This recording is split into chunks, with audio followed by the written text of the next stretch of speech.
Os filósofos pré-socráticos foram aqueles que antecederam Sócrates. Porém, como alguns dos pré-socráticos viveram na mesma época que Sócrates, a principal definição para eles é a de que eles foram filósofos que possuíam uma reflexão filosófica diferente da de Sócrates. Isto é, a investigação dos pré-socráticos era voltada para a natureza, enquanto que a reflexão de Sócrates era voltada ao ser humano. Os pré-socráticos desenvolveram suas teorias entre o século VII e século V a.C.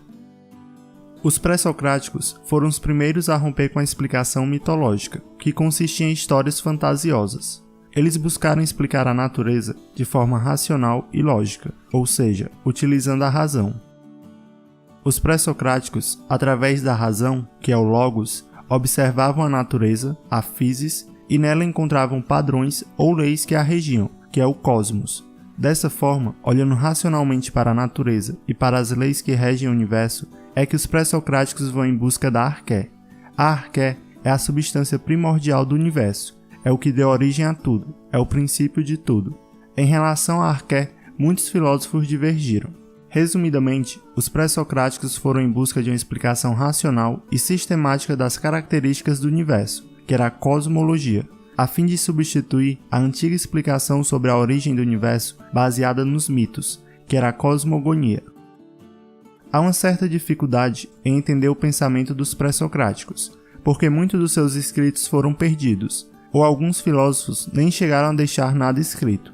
Muito do que sabemos sobre os pré-socráticos vem de fragmentos e citações feitas por outros filósofos posteriores. Principais filósofos pré-socráticos: Tales de Mileto.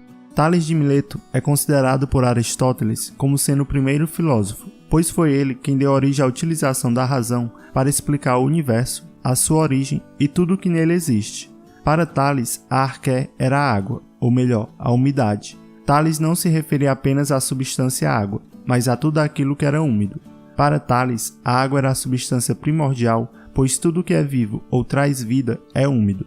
A inexistência de umidade, a completa seca, corresponderia à não existência, à morte. A água também pode ocupar qualquer forma e se apresentar em diversos estados, nos quais todos os seres da natureza estão inseridos, os quais são sólido, líquido e gasoso. Outro ponto importante é que Tales possivelmente fez uma viagem ao Egito, onde lá observou que as cheias do rio Nilo faziam com que a terra ficasse fértil, e também observou que civilizações se desenvolveram nos deltas de rios. O pensamento de Tales deu origem ao termo monismo, que é a doutrina que considera o mundo como sendo regido por um princípio fundamental único.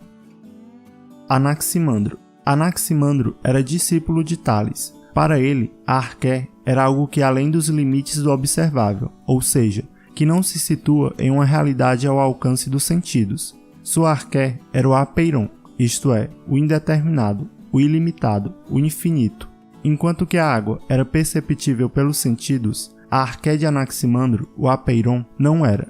O apeiron não é material, não é o elemento da natureza e não é uma qualidade. É algo abstrato, não podendo ser conhecido em termos de existência sensível. É concebido somente pelo pensamento. Anaxímenes.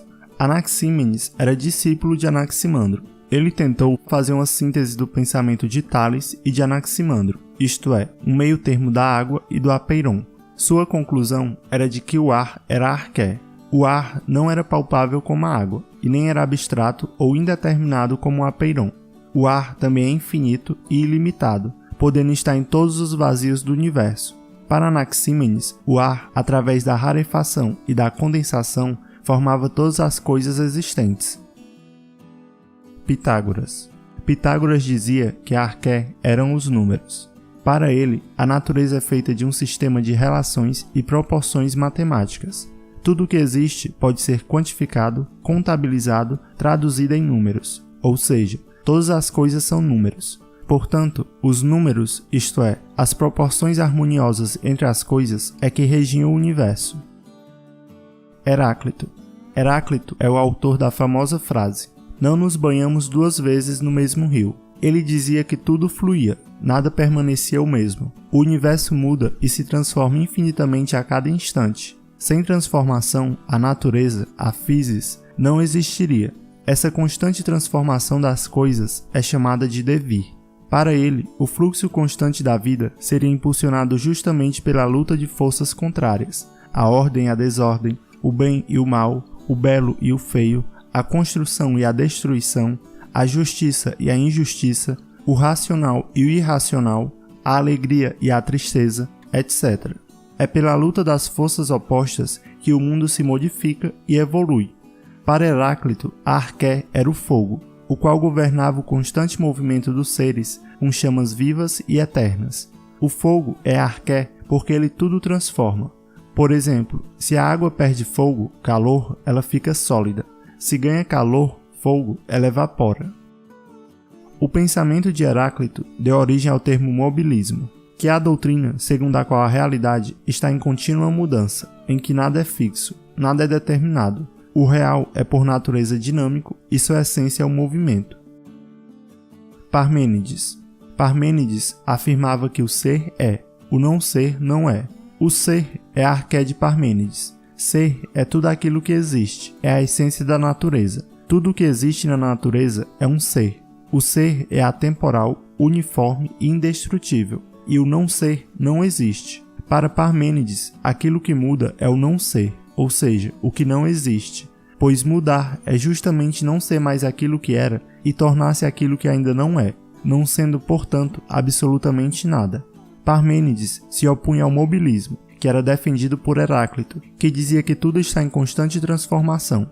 Para Parmênides, a mudança que observamos nas coisas são apenas aparências, um erro de nossa percepção. O que é real é imutável, ou seja, a essência das coisas é imutável e imóvel. Dessa forma, tudo possui uma essência, que é imutável, e uma aparência, que é mutável. A essência das coisas se conhece através da verdade, a aletheia, e a aparência se conhece através da opinião, a doxa. Resumidamente, o ser das coisas é o princípio fundamental. Tudo o que existe possui o ser dentro de si. O que existe, ou seja, que possui o ser, pode ser falado e pensado. O que não existe não pode ser pensado e nem falado.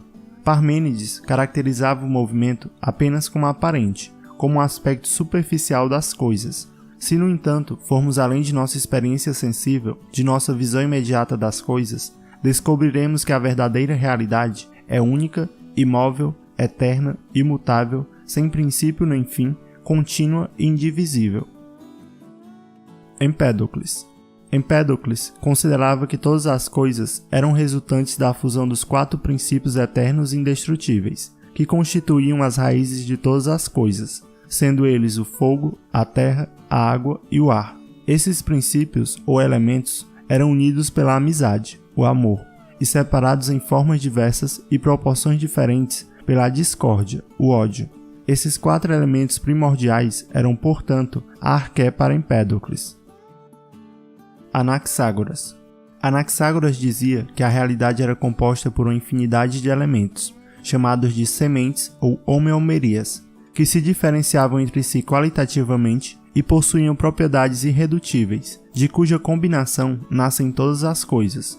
Dessa forma, a arqué, ou o princípio de todas as coisas, são essas sementes, que se misturam e se separam. Inicialmente estavam todas juntas, confundidas e sem ordem num caos primitivo, mas foram ordenadas por uma inteligência, isto é, uma mente cósmica que ordena o mundo, chamada de Nous. Demócrito desenvolveu a doutrina filosófica conhecida como atomismo, a qual foi criada por Leucipo. Ele dizia que todas as coisas que formam a realidade são constituídas por partículas indivisíveis e minúsculas, ao ponto de não serem vistas a olho nu, chamadas de átomos, que significa não divisível. Os átomos são separados uns dos outros pelo vazio, mantendo propriedades atrativas que os associavam, dando origem a todas as coisas existentes no universo, e propriedades repulsivas que os desconstituíam, desagregando-os assim como sua forma. Os átomos são eternos e possuem todos a mesma natureza, embora tenham formas diferentes. Os átomos eram, portanto, a arqué de Demócrito. Principais escolas pré-socráticas, isto é, principais correntes de pensamento na qual os pré-socráticos se enquadravam. Escola jônica. A escola jônica é considerada como o início da filosofia na Grécia Antiga, caracterizando-se por buscar nos elementos da natureza física o princípio e a causa de todos os seres do universo, o princípio da physis, da natureza. Os principais representantes dessa escola são Tales de Mileto, Anaxímenes, Anaximandro e Heráclito. Escola pitagórica. O pensamento principal da escola pitagórica era de que a natureza era constituída pela própria matemática. A base de toda a realidade estava nas relações matemáticas, as quais governavam o mundo. Os principais representantes dessa escola são Pitágoras e Filolau. Escola eleata. A escola eleata formulou o princípio não com base em um elemento preciso, mas na imobilidade de todas as coisas que evidencia a essência de tudo. Os principais representantes dessa escola são Xenófanes, Parmênides e Zenão. Escola pluralista. A escola pluralista pertence à segunda fase do pensamento pré-socrático, cujo posicionamento baseia-se no fato de considerarem não haver apenas um arqué para o universo. Os principais representantes dessa escola são Leucipo, Demócrito, Empédocles e Anaxágoras.